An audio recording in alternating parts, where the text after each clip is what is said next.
just a moment, I want you to imagine that you are lying down in your warm bed relaxing, when suddenly strange men come to invade your peaceful home and forcefully remove you. You're scared, confused, and unaware what is happening.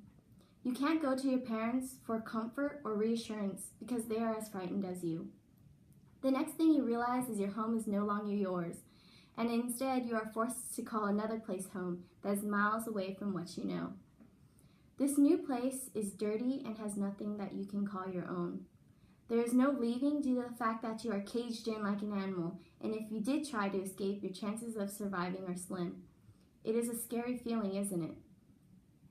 Now I want you to imagine a time where you are finally able to call this place home without feeling a sense of loss. Inside the cage, you have developed a community with fresh water and a working societal system.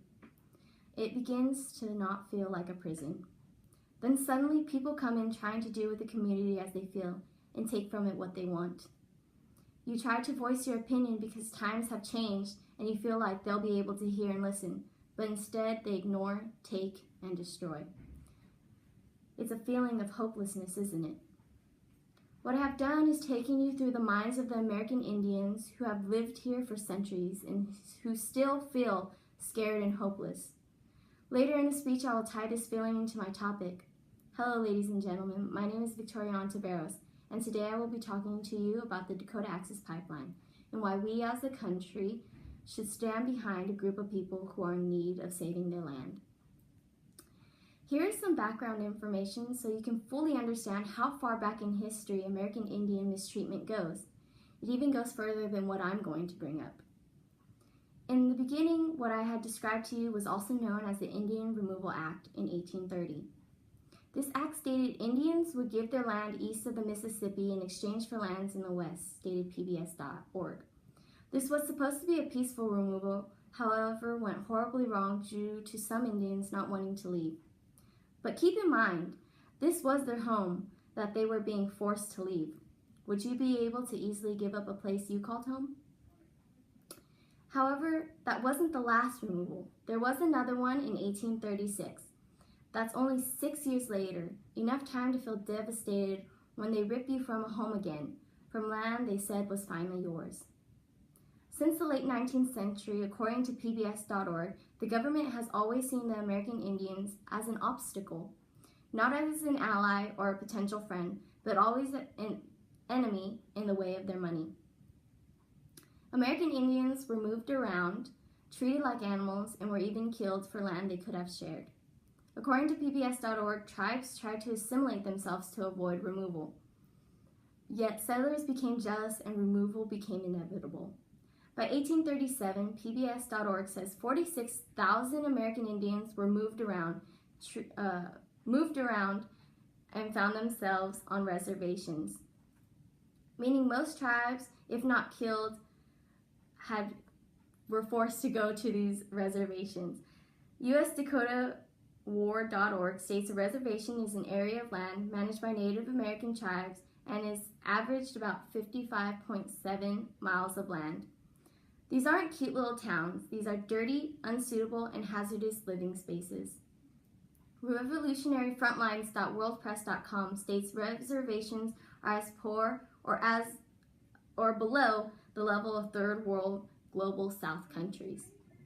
Can you imagine even in your country we are allowing a group of people to live like this?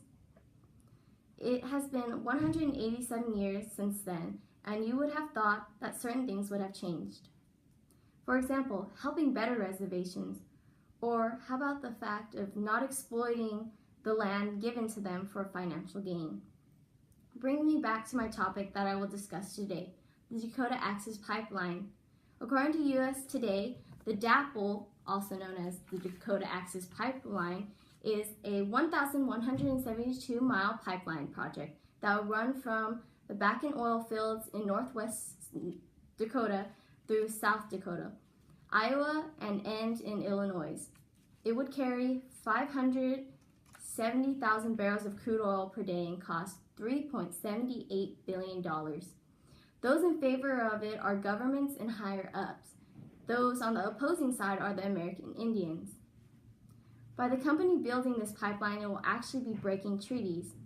Not that it is a rare thing for the government to do, but I believe it is time to stop this practice. The 1851 and 1868 four treaties will be broken which had stated boundaries. The 1851, according to ndstudies.gov, it made the boundaries between Indian tribes in the northern Great Plains. The 1865 treaty established the Great Sioux reservations, which included the sacred Black Mountains. Susan Hargo, who was a speaker in a discussion with the Bismarck Tribune, states, Dakota Access Pipeline opponents are correct in citing the treaty in their efforts to stop pipeline construction on treaty lands that are privately owned by the Standing Rock Reservation. When making the treaty, they had laid out the map and marked it with exact points as to where the Sioux land begins and ends. And if you were to see a map of the pipeline, it clearly shows it running through the Sioux land.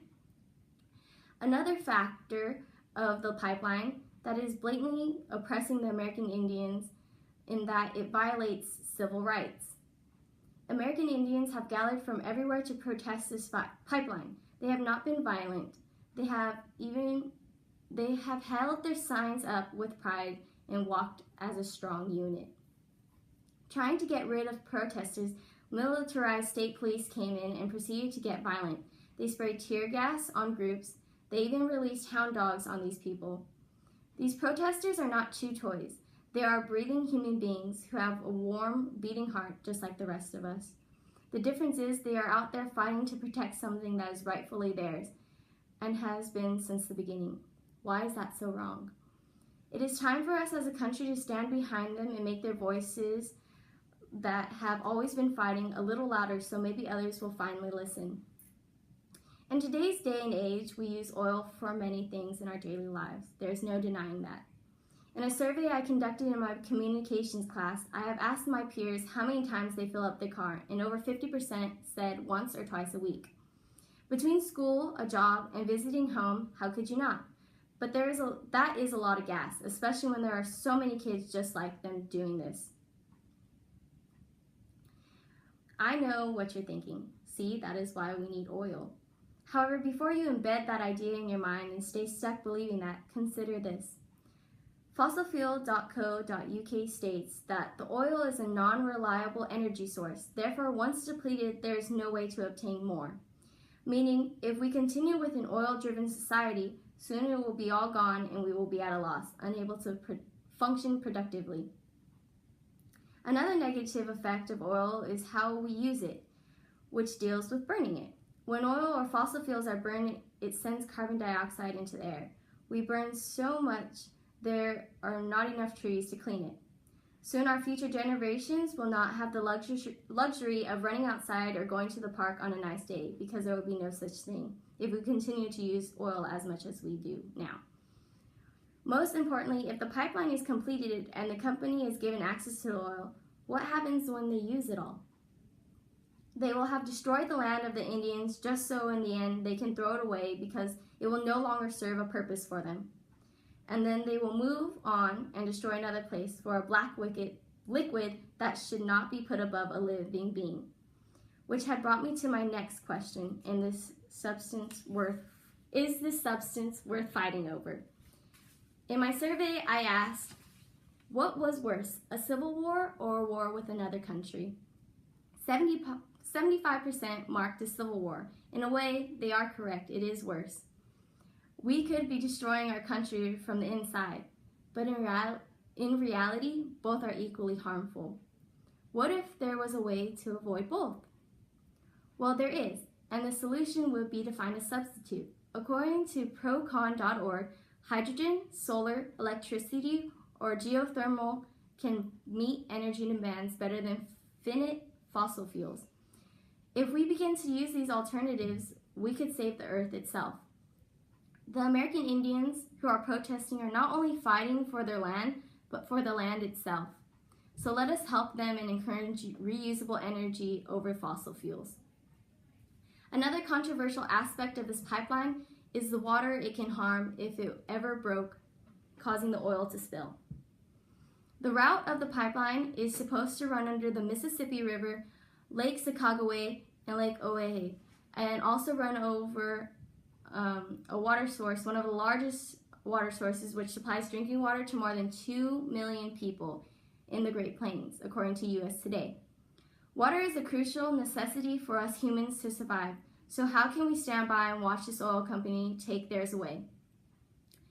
2 million is a lot of people to cut off from this resource, especially for oil that is colossally insignificant in comparison. The American Indians continue to protest this access pipeline because, again, it is bigger than just preserving their land, but to save the water for the future generations. As Susan Harjo had stated in the discussion, they did not give up their right to speak their language or exercise their religion. They didn't give up their ancestors' graves. They didn't give up their worship and other sacred places. They didn't give up their right to have a clear blue stream to jump in to conclude the traditional Sundance. They must stop this Dakota Access Pipeline so in the future they can continue to play, clean, and dance in the beautiful water. An argument the Energy Transfer Partners who applied to put in the pipeline says that it is safe. But that doesn't seem to be the case. On April 6th, the pipeline spilled 84 gallons of crude oil in a South Dakota pump station, according to UK News. They haven't even opened it, and yet it is already proving to be inefficient for holding oil. Do you know that since 1986, pipeline accidents have spilled an average of 76,000 barrels per year, or more than 3 million gallons? This is equivalent to 200 barrels every day, says researchers of a biologicaldiversity.org. Due to these numbers, I think it is safe to say their statement is false, and we shouldn't trust this argument. This gives us more reason to join the protest and fight against the input of the Dakota Access Pipeline. To conclude, I hope you all understand the harmful effects of building this pipeline. By allowing the construction of this pipeline, it will be ignoring cultural importance. It will be encouraging our reliance on oil and possibly ruin a water source for many people. Let us come together and stand behind the American Indians to save their land, and in a way, our land. Thank you.